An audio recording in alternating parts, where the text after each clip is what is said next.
Livi lenkosi lisitshela ukuthi uNkulunkulu usinikete konke lesikudzingako kuze siphile kulomhlaba futhi simesabe yena. uNkulunkulu wadala ifish wase uyipha lokutawuyenta ikhone kuphila emandini. Wadala umuntfu waphindze wampha lokutamenta khone kuphila ngephandle kwemanti. Ngiko-ke umuntfu ngeke aze ahlale aphile emantini njengenhlanti. Nenhlanti ngeke iphile emhlabathini ngoba ayakhelwanga lokho. Ngithi kuwe uNkulunkulu ufake konke la kuwe lokudzingako kuze ute ukhona kuphila nekumesaba yena. Amen. Nasi ngwaselisuku sakavuka udle. Solo akuthutheki lapha kuJona. Ngicela sikhothe kuJona sahluko 1. Sifunze khona lo verse 12.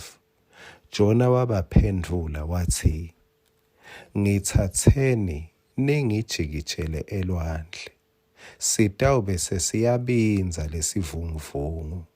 Ngobe vele ngiyati ukuthi ngimi lona lonidonsele lomkhokha wesivunguvungu. Kunelivesi encwadzini yaJakobe sahluko 5. Ngazuthi bekenda lona Jona. Kusahluko 5 Jakobe verse 16 lithi, ngako-ke vumani itono tenu lomunye kulomunye nithandazelane.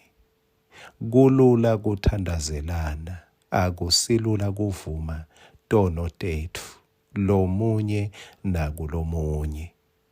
Lithi-ke masenda nangu 1 plus 1. Kuyini lo 1 plus 1? Kuvuma tono, kuthandazelana. Lithi equals kuphiliswa. Lithi kuze nite uphiliswa. Bese lithi kunxusa kwemuntu lolungile kunemandla kakhulu. Lo muntu lolungile ngilonjani? Akusiye lo lokhuluma ngelivi leliphasi. Kepha umuntu lolungile ngulovuma etono takhe kulomunye nakulomunye. Utivumile kuNkulunkulu, wativuma nakulomunye. Jona-ke la uyavuma sono sakhe. Uyathi etikhatsini letiningi siye sicabange ukuthi tintfo letikabi tibangwa ngemahedeni. La kuJona noko siyabona kuthi akusila labebakhonda tithico lababa yinkinga. Akusiwe emahedeni labanga lomkhokha wesivunguvungu. Kepha lo wabanga umkhokha bekungumprofeti, bekungumzalwane, bekulikholwa.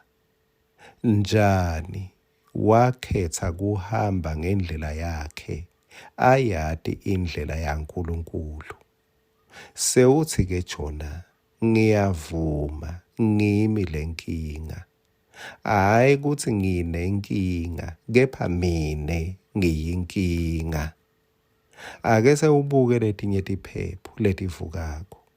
Ungakhomba ukuthi hayi uyabona abantu labangakholwa. Sigcwale imithandazo simikise bantu labangakholwa, simikise timo letingalungi. Jona wathi yekelani kuthandazela ukuthi kuphele umoya. Yekelani kukhokha tino, yekelani khombani emehlweni ngimi lenkinga. Kwangathi moya waNkulunkulu wekuthi thoba bewungaba khona kuwe ube khona kimi. Mangabe ubona nje umoya nasivunguvungwana siyavuka ekhaya, awucabange njengaJona ngimi lenkinga. Mangabe khona sivunguvungwana losibonako ebandleni, ake sewucabange ngimi lenkinga. Mangabe ubona inkingana eveni, ake sewucabange kumbe akusibo labasebholini kumbe lenkinga ngimi. Uma kungalungiseka mine, imimoya ingathula. uNkulunkulu akubusise usatibuka kanjalo. Amen.